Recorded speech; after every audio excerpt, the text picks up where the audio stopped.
नमस्कार पशुपालक भाइयों और बहनों। आज के हमारे इस वीडियो का विषय है मिल्क फीवर। मिल्क फीवर मतलब कि जिसे दुग्ध ज्वर या प्रसूति ज्वर के नाम से भी जाना जाता है।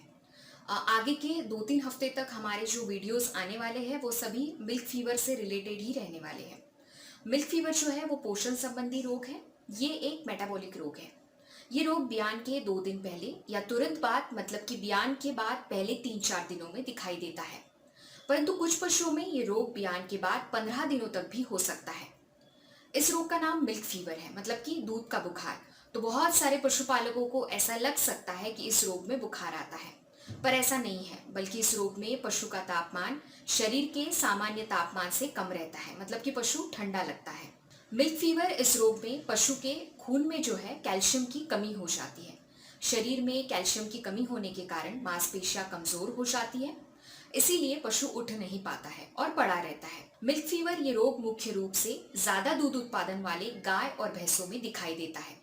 इसीलिए हर डेयरी पशुपालक को इस रोग के लक्षण, उपचार तथा इस रोग से पशुओं का बचाव किस तरीके से करना है, इन चीजों की जानकारी होना बहुत जरूरी है। मिल्क फीवर को हाइपोकैल्शियमिया और काविंग पैरालिसिस इन 2 टेक्निकल नामों से जाना जाता है। हाइपोकैल्शियमिया का मतलब क्या है? खून में कैल्शियम की कमी होना। और काविंग पैरालिसिस का मतलब होता है ब्यान के बाद होने वाला पैरालिसिस।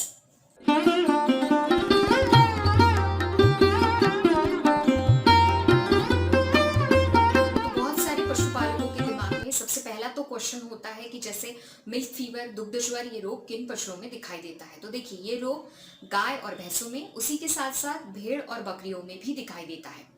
जैसे कि हमने पहले आपको बताया, ये रोग ज्यादा उत्पादन वाले मतलब कि ऐसे पशु जो ज्यादा दूध का उत्पादन करते हैं, उनमें ये रोग दिखाई देता है।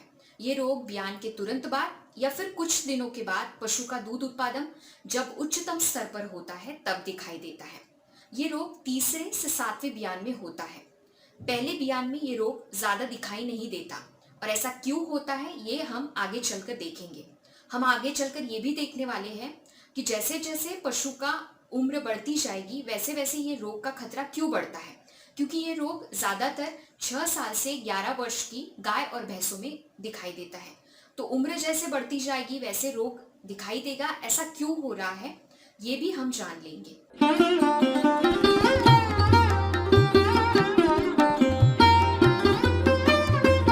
चलिए पशुपालक भाइयों, अभी हम जान लेते हैं कि मिल्क फीवर, दुग्ध ज्वर ये रोग होने के पीछे क्या कारण है। जैसे कि हमने आपको पहले भी बताया, इस रोग का मुख्य कारण ब्यान से पूर्व और ब्यान के तुरंत बाद खून में कैल्शियम की कमी होना है। सामान्य रूप से पशुओं के खून में कैल्शियम की मात्रा 9 से 10 मिलीग्राम प्रति डेसीलीटर होती है। पशुओं में दुग्ध ज्वर के लक्षण तभी दिखाई देते हैं जब ये कैल्शियम की लेवल 2 से 3 मिलीग्राम प्रति डेसीलीटर होती है।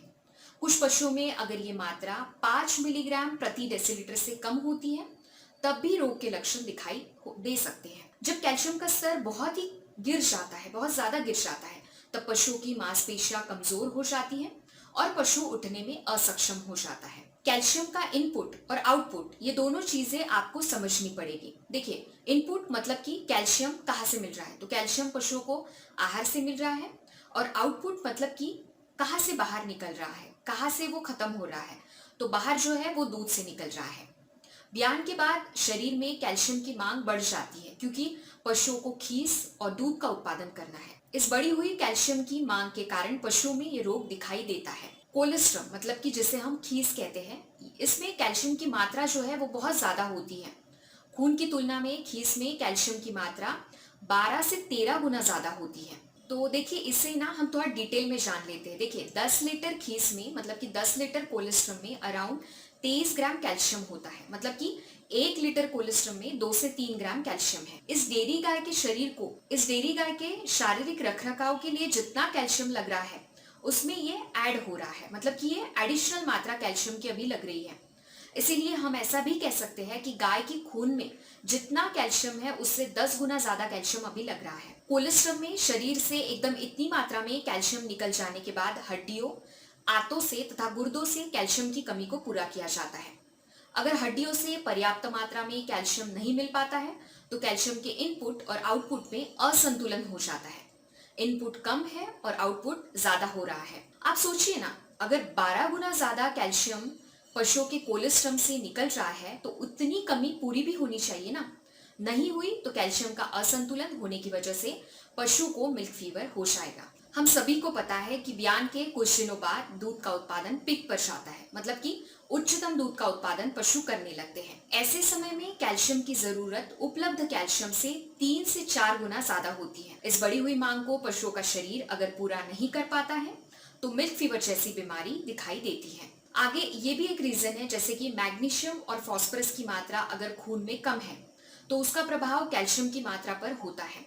मतलब कि मैग्नीशियम और फास्फोरस की कमी भी कैल्शियम की मात्रा को प्रभावित करने के लिए जिम्मेदार है। ब्यान के 1-1.5 हफ्ते पहले पशुओं की भूख कम हो जाती है, क्योंकि गर्भाशय का आकार जो है वो बढ़ा हुआ है और यह आकार बढ़ने की वजह से पाचन संस्था की गतिशीलता कम हो जाती है। इस कारण से पशुओं की कुल खुराक 15 से 20% से कम होती है। आंतों से जो कैल्शियम का अवशोषण होना चाहिए वो इसकी वजह से नहीं हो पाता है, तो ये भी एक कारण है कैल्शियम की कमी होने का। ब्यान के बाद भी अगर पशुओं को आहार कम मिलता है तो पाचन संस्था सक्रिय नहीं हो पाती है और इसकी वजह से कैल्शियम का एब्जॉर्प्शन, उसका अवशोषण शरीर में कम होता है।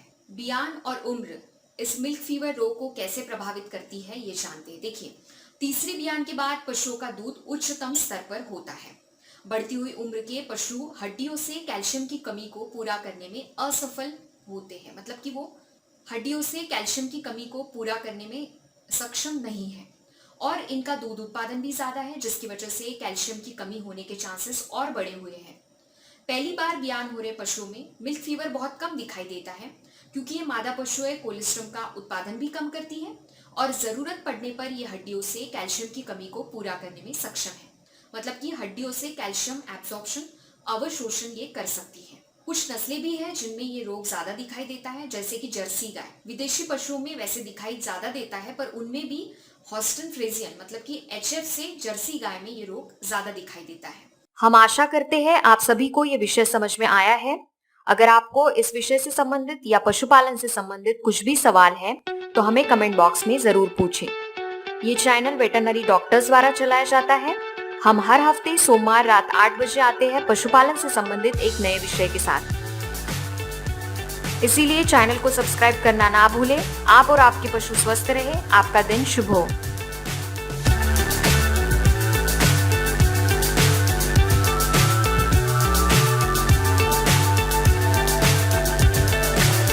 So high, I'm hypnotized. What's up is down, what's left is right. Chasing stars and holding you. I can't see the end, but we'll see it through.